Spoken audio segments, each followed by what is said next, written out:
Halo sobat, selamat datang kembali di Cerita Kisah Channel.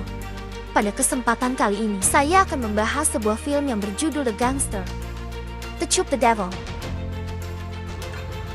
왜 자꾸 말을 그것도 있어야 돼.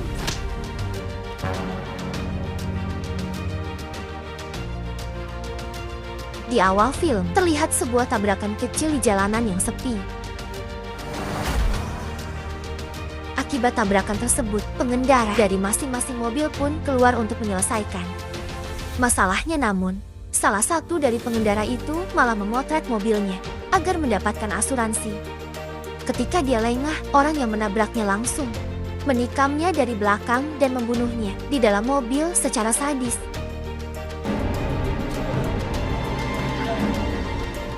Ternyata si penabrak itu adalah seorang psikopat.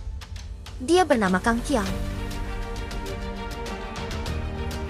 Keesokan harinya, kita diperlihatkan dengan anggota kepolisian yang sedang dalam perjalanan menuju TKP. Pria ini bernama Tae-suk dan rekannya bernama Song Ho. Ketika itu, perjalanan mereka terhambat karena jalanan yang macet.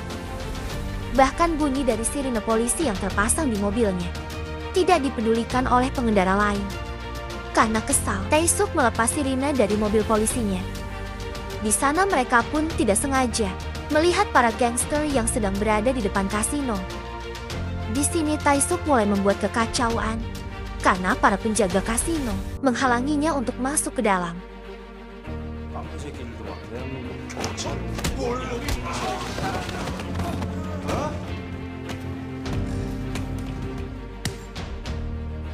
Di tempat lain, kita diperlihatkan dengan bos gangster yang sedang berlatih. Dia bernama Dongso, ketua gangster kelas kakap yang menguasai semua wilayah di kota itu. Tidak lama kemudian, datang orang kepercayaannya yang bernama Osong. Osong memberitahu jika Tae-suk sedang membuat kekacauan lagi di tempat bisnisnya. Mendengar hal tersebut, Dongso pun menghentikan latihannya. Dan samsak tinjunya ternyata berisikan manusia.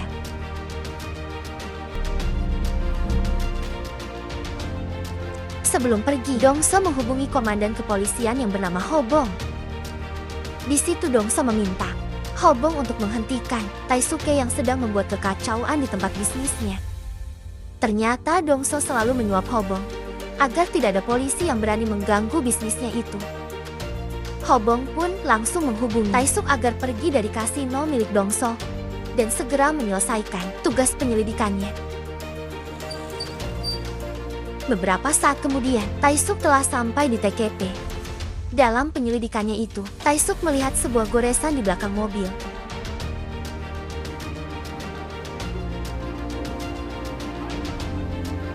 Lalu dia memanggil rekan timnya yang bernama Seo Jin dan memperlihatkan goresan mobil tersebut. Di sini Tae-suk pun menyimpulkan bahwa ini adalah pembunuhan berantai. Di tempat lain, Dongso sedang menyelesaikan masalah dengan saingan bisnisnya. Pria ini bernama Sang-do. Sang-do merupakan seorang ketua gangster yang selalu ingin merebut sebagian wilayah kekuasaan Dongso. Meski begitu, Dongso masih memperlakukan Sang-do dengan baik. Tidak lama kemudian, terjadilah adu mulut antara Osong dengan anak buah Sang-do. 그리 생색이 와 Dia pun langsung mencabut gigi anak buah Sang-do dan memasukkannya ke dalam gelas. Kemudian menyuruh Sang-do untuk meminum airnya. Setelah itu, Dongso pun mengajak Sang-do untuk berdamai dan tidak lagi saling mengganggu atas wilayah kekuasaannya masing-masing. Sementara di lain sisi, para polisi terlihat sedang rapat untuk menyelidiki kasus pembunuhan tadi. Hasil rapat tersebut menyimpulkan bahwa pembunuhan itu motif dari perampokan. Di sini Tae-suk pun membantahnya. Lalu dia memberikan bukti yang telah dia dapatkan. Tae-suk menyimpulkan bahwa itu sebuah pembunuhan berantai karena sebelum melakukan aksinya, orang itu menabrakkan mobilnya dan membunuh korbannya dengan pisau yang sama seperti kasus-kasus sebelumnya. Namun pendapatnya itu selalu ditolak oleh Hobong, sehingga Tae-suk memilih untuk menyelidiki kasusnya sendiri.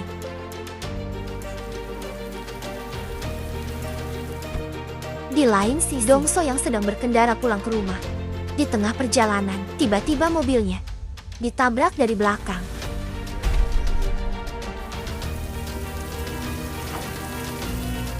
Tanpa dia ketahui, ternyata orang yang menabraknya itu adalah Kang, psikopat sadis. Di situ Dongso tidak memperpanjang masalahnya dan menyuruh Kang untuk pergi. Namun ketika Dongso hendak masuk ke dalam mobil, tiba-tiba Kang Kyong menikamnya dari belakang. Sehingga inilah yang terjadi.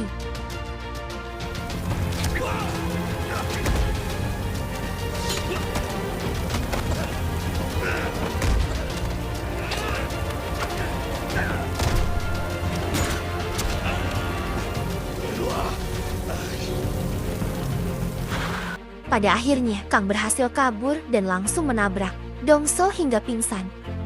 Karena kejadian itu, Dongso harus dilarikan ke rumah sakit. Beruntung dia masih bisa diselamatkan.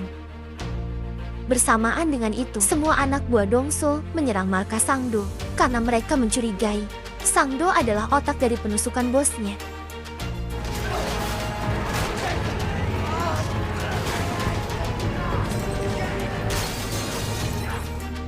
Tempat lain, Kang yang berhasil lolos di dalam mobil. Dia menjahit luka tusukannya sendiri. Kemudian, Kang masih menyempatkan diri untuk membunuh pria tua, pemilik anjing di sana.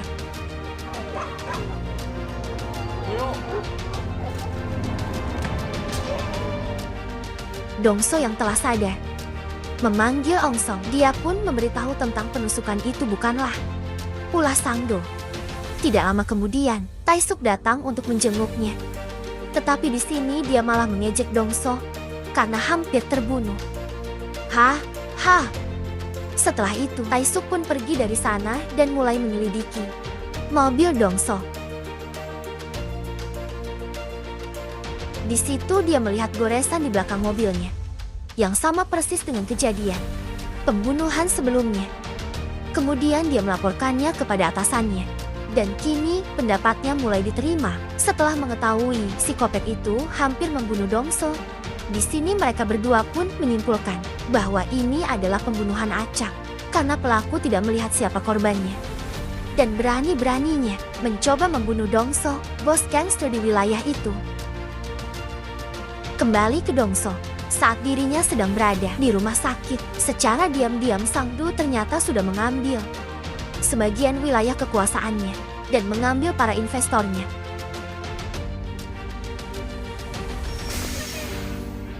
Berpindah ke Kang, yang kembali beraksi dengan membunuh sopir truk yang ada di pinggir jalan.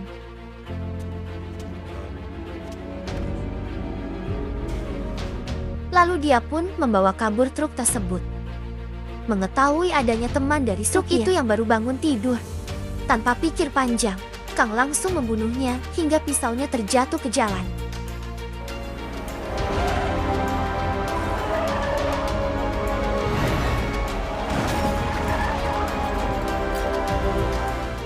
Di sisi lain, Dongso telah menyewa pelukis sketsa wajah. Setelah sketsa itu selesai, dia mulai menggerakkan semua anak buahnya untuk mencari orang yang menikamnya itu. Tidak lama kemudian, Taisuk pun datang untuk meminta informasi dari Dongso dan mengajaknya bekerja sama menangkap psikopat itu. Namun Dongso menolaknya karena dia sangat menginginkan orang itu mati di tangannya. Malam harinya, Osong menemui Dongso untuk memberikan pisau Kang yang ditemukan di pinggir jalan dan dia juga membawa mobilnya. Dongso pun menghubungi Taisuk untuk mengajaknya bertemu di markasnya. Kini mereka berdua telah sepakat untuk bekerja sama menangkap psikopat itu, dan Dongso akan mengirimkan semua anak buahnya untuk membantu Taisuk.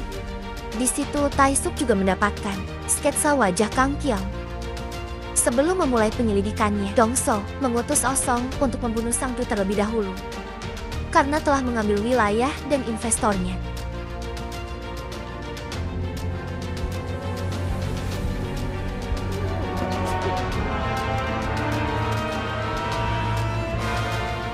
Pembunuhan itu pun berjalan dengan lancar. Osong berhasil membunuh Sangdu menggunakan pisau milik Kang dan meninggalkannya di sana. Keesokan harinya, para pihak kepolisian mendatangi tempat kejadian itu. Di sana mereka menemukan pisau milik Kang yang sengaja ditinggalkan. Di tempat lain, Taisuk mendatangi Dongso dan menghajarnya.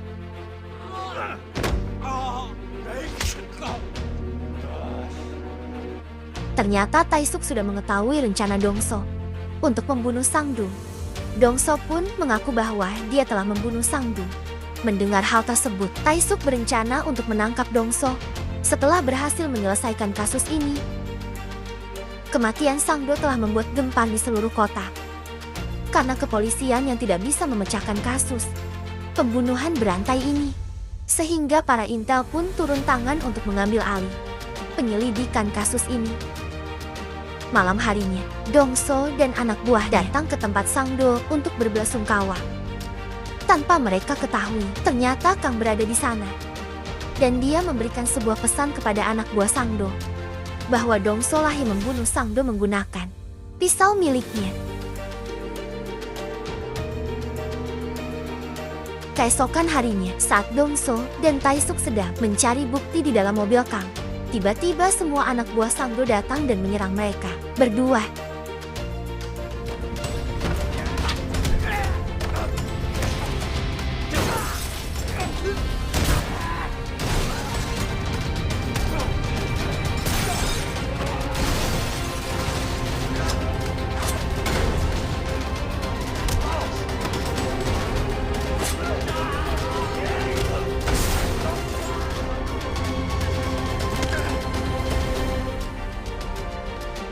Pada akhirnya, mereka berdua berhasil mengalahkan rombongan anak buah Sang Do. Setelah mendapatkan sidik jari di mobil, Kang Taisuk dan timnya mendatangi rumah istri sopir truk yang telah dibunuh oleh Kang untuk dijadikan umpan. Kemudian istri supir truk tersebut menelpon Kang, dan Kang mengajaknya bertemu di sebuah rumah makan. Namun sayangnya, rencana mereka tidak berjalan dengan mulus, karena si kopet itu lebih pintar dan telah mengetahui rencana mereka.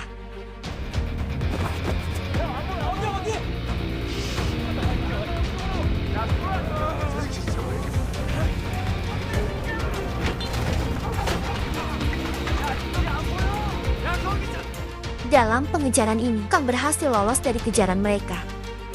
Namun setelah kejadian itu, Taisuk mendapatkan titik terang lagi dan mendapatkan foto Kang di tempat tinggalnya.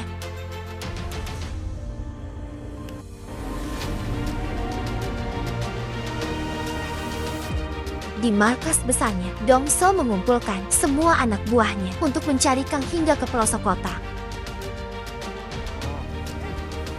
Keesokan harinya, saat menunggu Taisuk, Dongso bertemu dengan seorang siswi di pinggir jalan. Karena cuaca yang sedang hujan, Dongso pun memberikan payungnya kepada siswi tersebut. Malam harinya, pasukan Dongso dan Taisuk sedang berada di sebuah bar. Di sini terlihat hubungan mereka yang mulai akrab. Akan tetapi, tidak lama setelah itu, mereka melihat berita di televisi tentang pembunuhan yang terjadi terhadap seorang siswi yang membawa payung. Dan siswi tersebut adalah siswi yang sebelumnya Dongso berikan payung di pinggir jalan. Hal tersebut membuat Dongso sangat murka. Lalu mereka semua bergegas pergi untuk mencari lagi keberadaan Kang.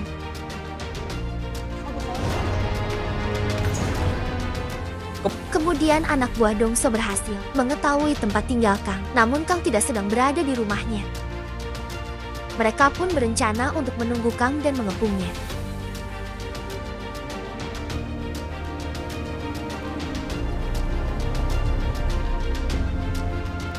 Tetapi Kang ternyata telah menyadari kalau para gangster dan polisi sedang menunggunya. Dengan cepat, Kang langsung menancap gas dan langsung pergi dari sana.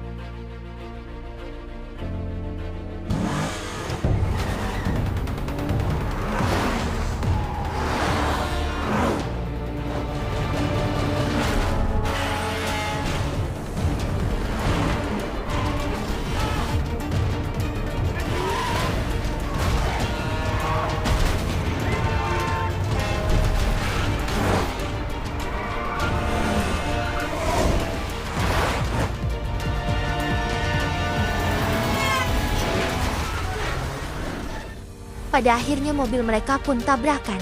Namun Kang masih berhasil kabur dari sana. Kemudian mereka bertiga pun mengejar Kang dengan berpencar.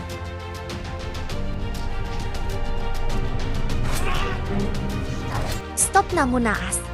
Ongso malah terkena tikam oleh Kang yang telah menunggunya. Dongso dan Taisuke yang mendengar teriakan Ongso, mereka pun mendatanginya. Kemudian Dongso bergegas mengejar Kang yang lari ke sebuah klub malam. Sesampainya di sana, Dongso segera mengecek semua ruangan karaoke. Sementara itu, Kang ternyata sedang menyandera seorang wanita di toilet. Pada akhirnya, Dongso berhasil menemukan Kang. Tanpa pikir panjang, Dongso langsung menghajar Kang hingga pingsan.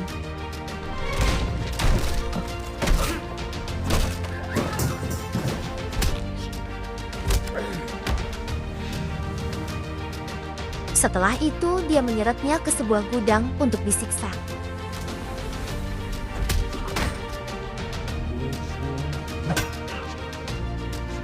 Dan saat Dongso akan memenggal kepala Kang, tiba-tiba Taisuk datang dan menabrak Dongso hingga pingsan.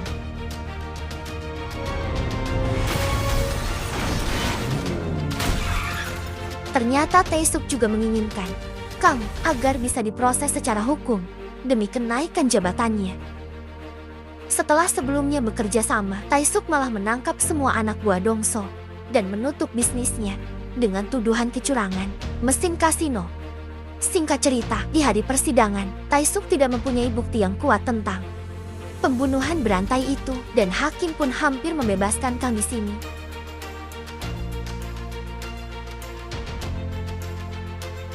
Namun tidak lama kemudian, Dongso pun datang. Di sini Dongso mengaku sebagai salah satu korban yang berhasil lolos dari pembunuhan Kang. Dongso melepaskan pakaiannya dan memperlihatkan bekas luka tusukan di tubuhnya. Kemudian dia menyuruh Kang untuk memperlihatkan luka tusukan di dada kirinya yang sebelumnya pernah Dongso tusuk. Dengan bukti tersebut, hakim pun memutuskan bahwa Kang akan dijerat hukuman mati. Namun keputusan itu juga membuat Dongso harus masuk penjara karena dia mengakui perbuatannya yang telah membunuh Sang Du. Ternyata semua itu adalah rencananya agar dia bisa balas dendam kepada Kang di dalam penjara. Sebelumnya, saat dia sedang menyiksa Taisuk karena telah mengkhianatinya, tiba-tiba Taisuk memberikannya ide agar Dongso bisa balas dendam kepada Kang. Dengan syarat dia harus menjadi saksi di persidangan, dan dia juga harus mengakui kalau dialah yang telah membunuh Sang Du. Sebagai gantinya, Dongso meminta kepada Taisuk agar dia ditempatkan di sel yang sama dengan Kang.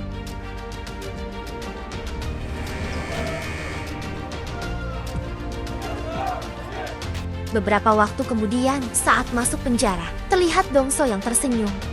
Karena rencana balas dendamnya berjalan dengan mulus, sedangkan Kang terlihat sangat ketakutan.